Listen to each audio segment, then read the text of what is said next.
बे हाबाफारिखौ मा थांखि लानानै खुंनाय जादों? गिबियावनो आङो बर' खौरां बड'लेण्ड निउस नोंथांमोननि बे चेनेलखौ आं हामबाय होननानै बुङो। नोंथांमोननि जुगेदि आङो दिनैनि बे जोंनि गेवलां जथुम्मानि सोमोन्दै दुलाराय रायजो राजाफोरनो आङो फंनैसो खोथा जोंनि साननाय हनायखौ मिथिहरनो आरो आंनि गोसोनि गोजोननायखौ फोरमायनो बे खाबुखौ मोनबाय। आरो नोंथांमोननि बे चेनेलनि गेजेरजों आङो जोंनि बे सभानि कनफारेन्सनि सोमोन्दै मिथिहोनो थाखाय आं आखायाव लानाय जाबाय। जोङो थांनाय 10 तारिखनिफ्राय दिनै बे जोबथा सान, बे सानथामनि हाबाफारि लानानै जोङो बे एनुवेल कनफारेन्सखौ आखायाव लादोंमोन। आरो बियो जोंना खुंगाथि दा 96 जाबाय। 96 जों 100 इयार्स खालामनोसै, बावैसो 27आव जोंना 100 इयार्स जागोन। बे जथुम्मानि गेजेरजों जोङो दुलाराय जोंनि ख्रिस्ट' सिबियारि बिथांमोननि थाखै मोनसे जिउआव मोनसे आवगायबोनाय, लुखांफिननाय आरो दावगानांगौनि थाखाय थांखि लानानै जोङो खुंनाय जादों। बेनिखायनो जोंनि बेनि गाहाय थांखिया बेनोमोन, काम लेट आस रिटार्न टु द लर्ड। फै जों जोंनि सोरजिगिरि इसोर आफानि खाथियाव जोङो थांफिननि।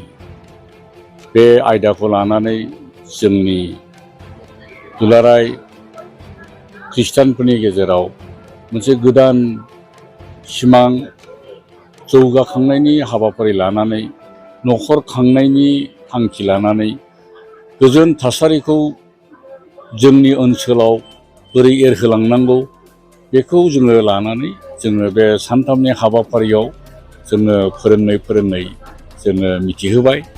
जोंनि बुंथिगिरिया बे बाथ्राफोरखौ बुंफैबाय आरो गोबां मानसिफ्रा बे बाथ्राफोरखौ खोनानो मोननानै जिउआव मोनसे इन्सपिरेसन बिथांमोना मोनलांबाय।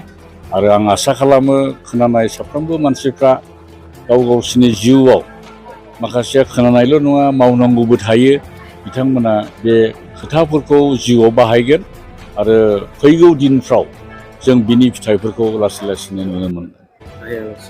जोंनि गाहाय आलासिया जोङो बेंगालरनिफ्राय लिंहरदोंमोन। बिथांनि नामा रेभारेन्ड जयनथ सेली।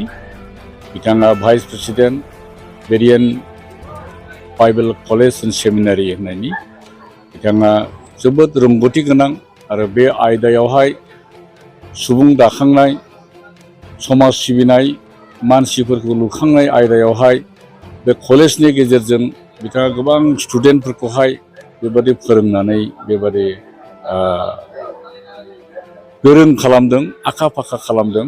बेबादि full of experience, man of word, excellence in speaking, बेबादि आबुं रोंगौथिजों थानाय बिथाङा। आरो जोंनि बे सभायाव फैनानै बिथांनि बुंनाय फोरोंनायजों जोंनि मानसिफ्रा गोबां आसिरबाद मोनबाय। नैबे एनुवेल कनफारेन्सआव खैसोजनसो मानसिफोरा बाहागो लादों?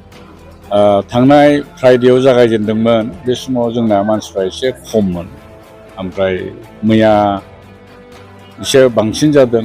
ओमफ्राय दिनै बे सानजौफु सानाव गैयाब्लाबो माने 20,000नि बारा, 20 to 30,000 मानसिफ्रा जमा जाफैबाय।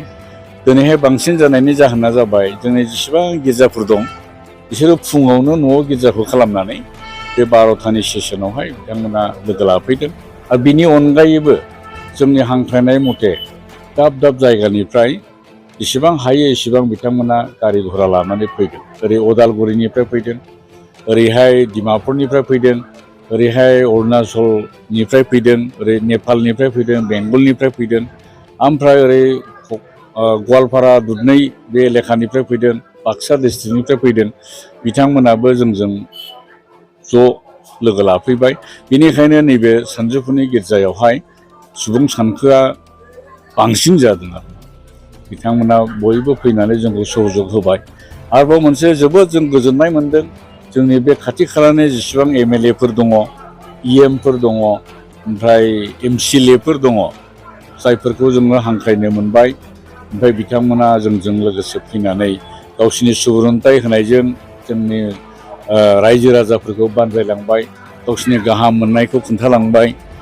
बेफोर गासैबो मानसिफोरनि गाहाम हामलायनाय मोजां बाथ्रा खोथा बुंनायजों जोंनि बे जथुम्माया मेहेरगोनां जाबाय।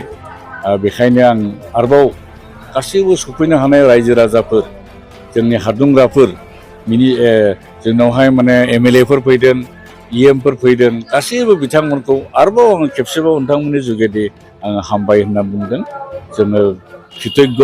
बिथांमोनहा टाइम बहुद बेस्थ', अब्लाबो जोंखौ अननानै, बे ओनसोलाव थानाय रायजो राजाखौ अननानै बिथांमोना दान्दिसे सम जोंजों लोगोसे खाथायफैनानै जोंनो गावसोरनि गाहाम मोननाय, मोजां मोननाय आरो सुबुरुन्थाइफोरखौ जोंनो होलांबाय।